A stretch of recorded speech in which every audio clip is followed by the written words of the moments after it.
vol d'1 million de dollars de bons. Le nombre de vols de valeurs qui ont eu lieu ces temps-ci est fantastique, observai-je un matin en repoussant le journal. Poirot, abandonnons donc le plaisir de la découverte pour nous occuper du crime. Vous avez lu le dernier coup ? Les bons Liberty, d'une valeur d'1 million de dollars, que la Banque de Londres et d'Écosse envoyait à New York, ont disparu d'une manière effarante à bord de l'Olympia. Si ce n'était le mal de mer et la difficulté de pratiquer pour le combattre la méthode si parfaite de la verguier pendant la traversée de l'Atlantique, je serais ravi de voyager à bord d'un de ces grands paquebots, soupira Poirot d'un air rêveur. Assurément, répondis-je avec enthousiasme. Certains d'entre eux doivent être de parfaits palaces, avec leur piscine, leur salon, leur restaurant. Vraiment, il doit être difficile de réaliser qu'on se trouve en mer. Moi, je sais toujours quand je suis en mer, déclara tristement Poirot. Et toutes ces bagatelles que vous m'énumérez ne me disent rien. Mais, mon ami, considérez un moment les génies qui voyagent, pour ainsi dire, incognito, à bord de ces palaces flottants, comme vous les nommez si justement. Il est possible d'y rencontrer l'élite, la haute noblesse du monde criminel. Je ris. C'est donc là la raison de votre intérêt pour les voyages maritimes ? Vous auriez aimé croiser le fer avec celui qui subtilisait les bons Liberty ? Notre gouvernante nous interrompit.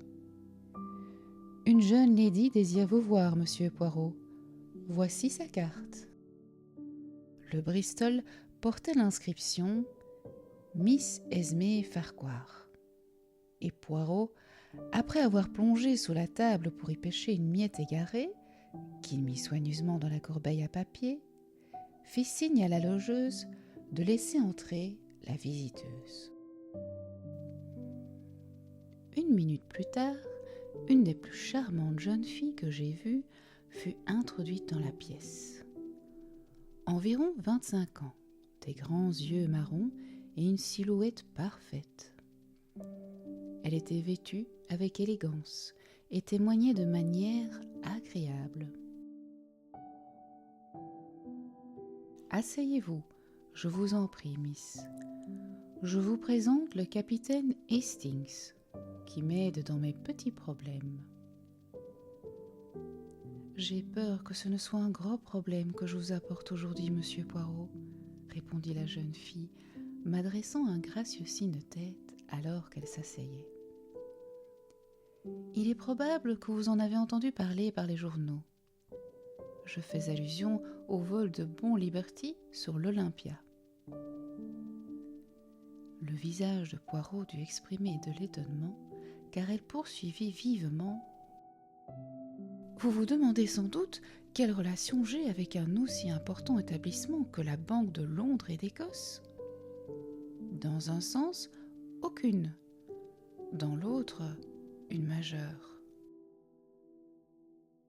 Monsieur Poirot, je suis fiancée à monsieur Philip Ridgway. Ah, et monsieur Philip Ridgway était préposé à la garde des bons lorsqu'ils furent volés. Naturellement, aucune faute ne peut lui être imputée, et de toute façon, il n'est pour rien dans l'affaire. Néanmoins, cette histoire lui fait presque perdre la raison, et je sais que son oncle a dû reconnaître que Philippe les avait en sa possession au moment du vol. C'est un coup terrible pour sa carrière. Qui est son oncle ? Monsieur Vavasour, co-directeur général de la Banque de Londres et d'Écosse. Supposons, Miss Farquhar, que vous me racontiez toute l'histoire. Très bien. Comme vous le savez, la banque désirait étendre son crédit en Amérique et pour cela décida d'envoyer 1 million de dollars en bons Liberty. Monsieur Vavasour choisit comme messager son neveu qui, depuis plusieurs années, occupe dans la banque un poste de confiance et qui de plus était au courant de tous les détails concernant les rapports entre la banque et New York.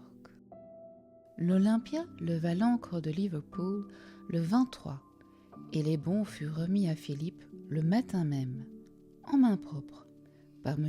Vavasour et M. Shaw, les deux directeurs de la banque.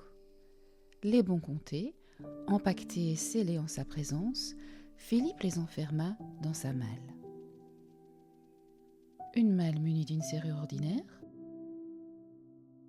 Non, M. Shaw avait insisté pour qu'un système spécial y fût adapté par Hobbs. Philippe, comme je vous l'ai dit, plaça le paquet dans le fond de sa malle où il fut volé juste quelques heures avant l'arrivée à New York. Une fouille rigoureuse du paquebot ne donna aucun résultat. Les bons semblaient s'être littéralement évaporés dans l'air. Poirot eut une grimace. Mais ils ne disparurent pas, car à ce que je comprends, ils ont été vendus par petits paquets dans la demi-heure qui suivit l'entrée de l'Olympia dans le port. Eh bien, il va falloir sans aucun doute que je voie M. Ridgway. J'allais vous suggérer de venir déjeuner au Chester Cheese. Philippe m'y attend, mais il ne sait pas encore que je vous ai consulté en son nom. Nous acceptâmes et prîmes un taxi pour nous rendre au lieu du rendez-vous. Philippe Ridgway s'y trouvait déjà et eut un geste de surprise en voyant sa fiancée apparaître en compagnie de deux inconnus. Grand et mince, élégant, Ridgway avait une touche de gris aux tempes, bien que son âge ne dût pas atteindre la trentaine. Miss Farquhar s'avança vers lui et posa la main sur son bras. « Pardonnez-moi d'avoir agi sans vous consulter, Philippe.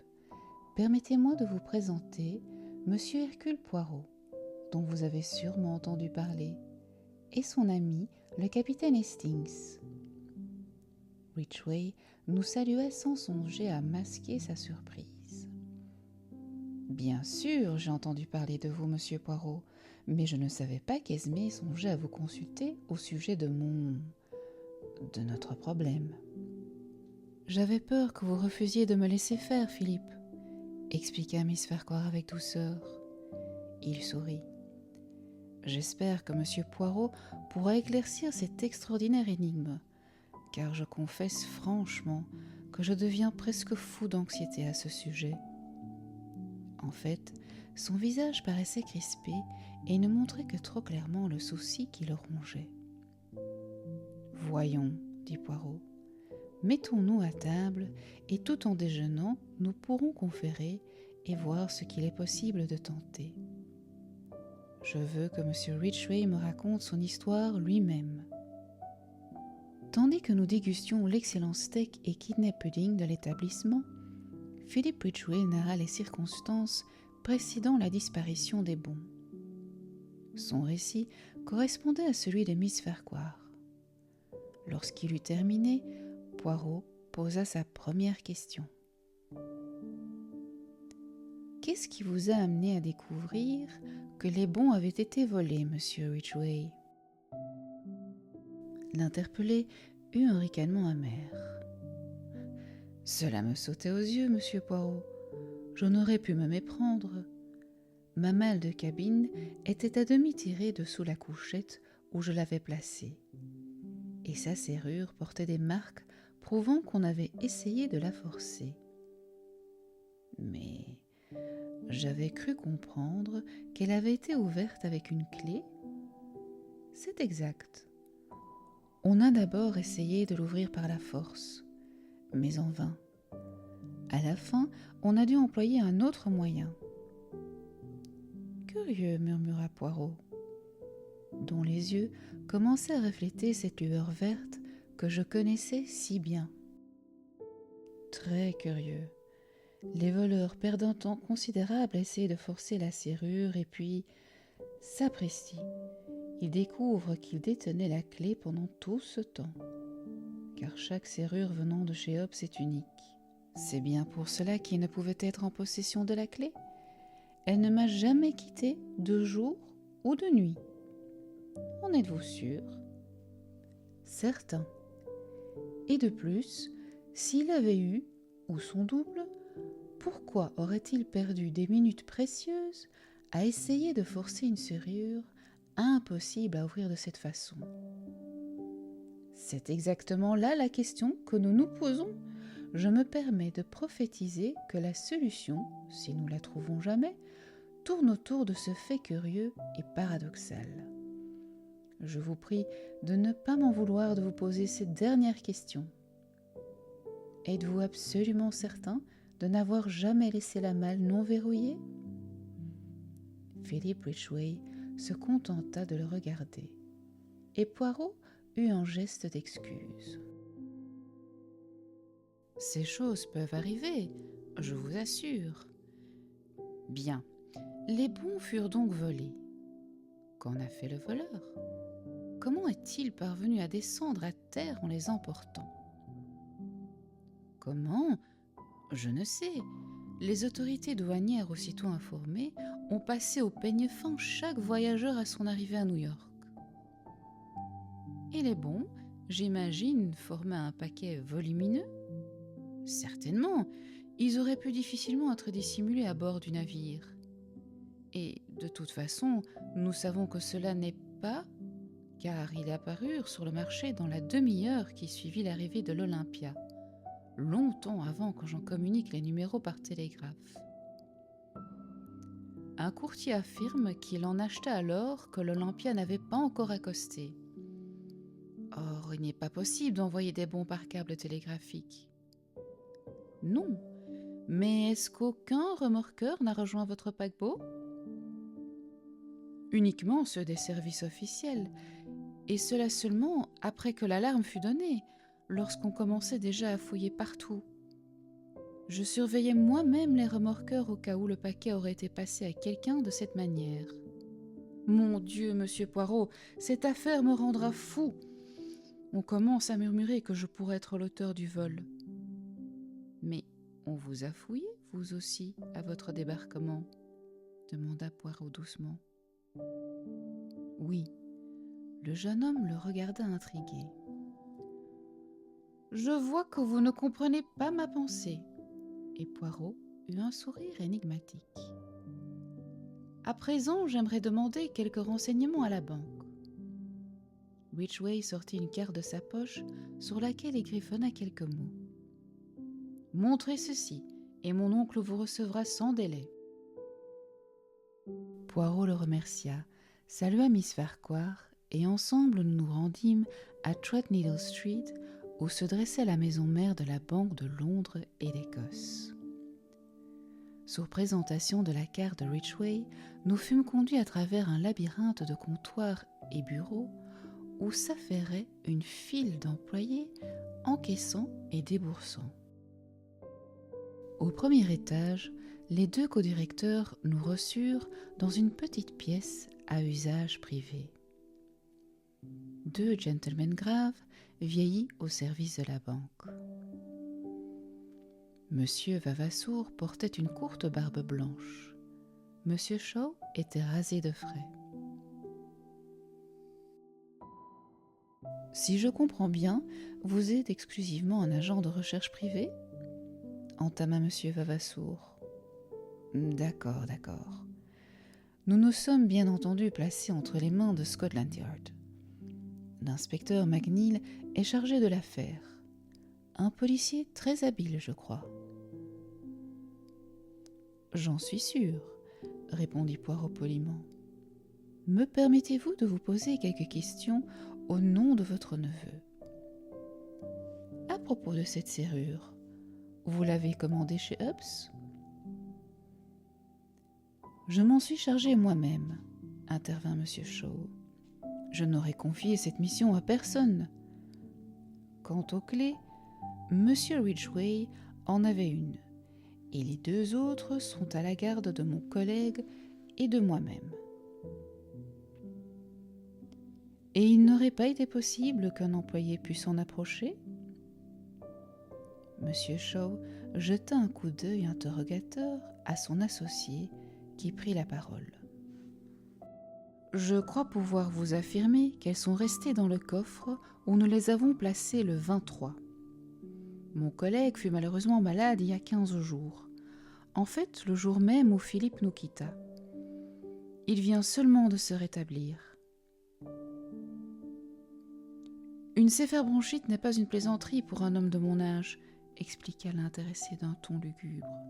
Mais j'ai peur que M. Vavassour n'ait souffert du surplus de travail qu'imposa mon absence, surtout avec ce gros ennui imprévu. Poirot posa quelques questions supplémentaires. Je soupçonnais qu'il désirait mesurer le degré d'intimité existant entre l'oncle et le neveu. Les réponses de M. Vavassour furent brèves et précises. Son neveu était un employé de confiance, n'ayant à sa connaissance ni dette ni difficulté d'argent. On lui avait confié auparavant des missions identiques. Finalement, nous fûmes poliment congédiés. « Je suis déçu, » remarqua Poirot, alors que nous nous retrouvions dans la rue. « Vous espériez découvrir plus ? Ce sont des vieillards tellement balourds. »« Ce n'est pas leur air balourd qui me déçoit, mon ami. Je n'espère pas trouver en un directeur de banque un financier alerte à l'œil perçant, comme le dépeignent vos romanciers favoris. Non, c'est l'affaire qui me déçoit. C'est trop facile. » « Facile ? Oui, ne la trouvez-vous pas d'une simplicité presque enfantine ? Vous savez qui a volé les bons ? Je le sais. Mais alors, nous devons... Pourquoi ? Ne vous embrouillez pas et ne vous agitez pas, Hastings. Nous n'allons rien entreprendre pour le moment. Mais pourquoi ? Qu'attendons-nous ? L'Olympia. Il doit revenir de son voyage à New York mardi prochain. Mais si vous savez qui a volé les bons, pourquoi l'embiner ? Il peut s'échapper. Vers une île des mers du Sud où l'extradition ne s'applique pas ? Non, mon ami, il y trouverait la vie peu agréable. Quant à la raison pour laquelle j'attends, eh bien, disons que pour l'intelligence d'Hercule Poirot, l'histoire est parfaitement claire, mais que pour d'autres personnes, moins heureusement douées par le bon Dieu, l'inspecteur McNeil par exemple, il serait bon de poursuivre l'enquête afin de trouver les preuves corroborant les faits. Il faut avoir de l'indulgence pour ceux qui sont moins favorisés que soi. Grand Dieu, Poirot, savez-vous que je donnerais une somme d'argent considérable pour vous voir agir d'une manière stupide rien qu'une fois ? Vous êtes d'une telle vanité ? N'enragez pas, Hastings. En vérité, je remarque qu'il y a des moments où vous me détestez presque. Hélas, je souffre des conséquences de ma propre grandeur. Le petit homme bomba le torse et soupira de manière si comique que je fus forcé de rire. Le mardi suivant, nous étions confortablement installés dans un compartiment de première classe du train nous menant à Liverpool. Poirot avait obstinément refusé de m'éclairer sur ses soupçons ou incertitudes. Il se contentait d'exprimer son étonnement en constatant que je n'étais pas, comme lui, au courant de la situation. Je dédaignais de discuter et dissimulais ma curiosité derrière un rempart d'indifférence calculée. Arrivé au port, face au grand paquebot transatlantique, Poirot se montra actif. Il interrogea successivement 4 garçons de bord, s'informant d'un ami qui avait dû voyager sur le navire lors de sa dernière traversée vers New York le 23. Un gentleman d'un certain âge, portant des lunettes, grand invalide, bougeant à peine de sa cabine. La description parut correspondre à un monsieur Ventnor, qui avait occupé la cabine C-24, voisine de celle de Philip Ridgway. Bien qu'incapable de deviner comment Poirot découvrit l'existence et la présence de M. Ventnor sur le bateau, j'étais très intéressée.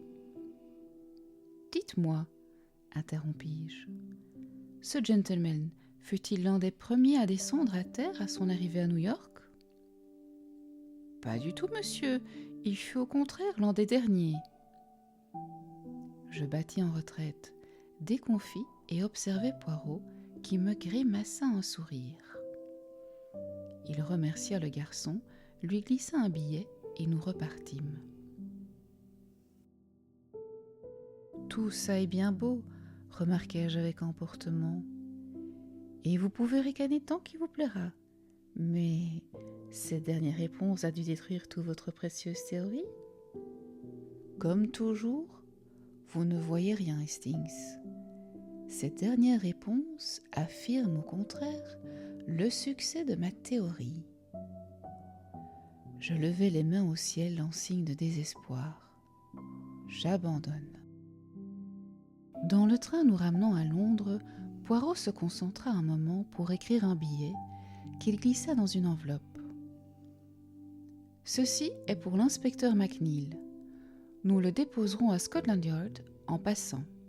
Puis, nous irons directement au restaurant Cheshire Cheese, où j'ai prié Miss Farquhar de nous faire l'honneur de dîner avec nous. »« Et Ridgway ?»« Eh bien, demanda Poirot avec une lueur de malice dans le regard. « Mais sûrement, vous ne pensez pas, vous ne pouvez pas. » »« L'incohérence devient chez vous une habitude, Hastings. J'ai pensé précisément que si Ridgway avait été le voleur, ce qui était parfaitement possible, l'affaire aurait été délicate. Un beau travail. Mais pas aussi délicate pour Miss Farquhar ? Vous avez probablement raison. Donc tout est pour le mieux. À présent, Hastings, revoyons l'histoire. Je sens que vous en mourrez d'impatience. Le paquet scellé est retiré de la malle et s'évapore, suivant l'expression de Miss Farquhar. Nous écarterons la théorie de l'évaporation que condamne la science de notre époque pour considérer ce qu'en réalité il a pu devenir. Tout le monde refuse de croire qu'il a été passé en fraude. Oui, mais nous savons. Vous peut-être, mais pas moi, Hastings. Je considère que puisque ce n'était pas possible, ce fut impossible. Il reste alors deux moyens valables.